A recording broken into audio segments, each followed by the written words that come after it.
Яслената възраст е период, в който децата тепърва изграждат имунитета си.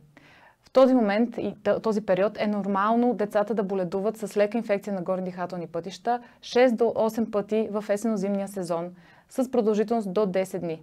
Това означава около 1-2 пъти месечно. Често на родителите им се струва, че една инфекция прелива в друга и е така един безкрайен цикъл от постоянно боледуване. Нещо, което е много важно да отбележим и родителите да знаят, е, че важно е тези инфекции да протичат леко и да отминават без усложнения и без да се налага хоспитализации. Разбира се, излишната свръхупотреба на антибиотици допълнително заплита тази мрежа и родителите обикновено се чувстват много отчаяни с това, че детето им постоянно е на антибиотик. Много често този антибиотик е бил излишен още от самото начало.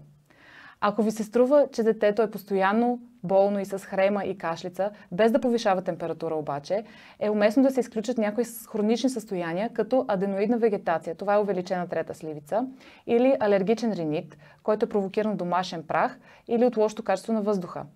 Друго нещо, което може да причини продължителна хрема и кашлица, е носителството на бактерии в носоглътката. В този случай е хубаво да се изследва носен и гърлен секрет.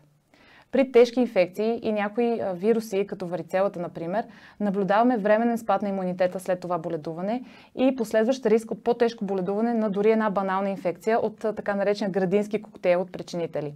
В този случай е уместно да отделим детето от колектива поне 14-20 дни след едно такова тежко боледуване, за да има време детето и имунитетът му най-вече да се възстановят, за да са с достатъчно заредени запасни сили, за да се справят с следващия сблъсък с някоя инфекция. Ако детето ви кара чести, тежки инфекции с прояви на пневмония, налагащи хоспитализации, дълги антибиотични лечения, е редно детето да се консултира с уши-нос-гърло специалист, пулмолог и да се оцени имунният статус на детето за изключване на някой потенциален имунен дефицит. Попитайте вашия личен лекар за подробности. Запомнете, нормално е детето в яслена възраст да боледува 6 до 8 пъти в есенно-зимния период. Важно е тези боледувания обаче да протичат леко и без усложнения, без да се налага хоспитализация.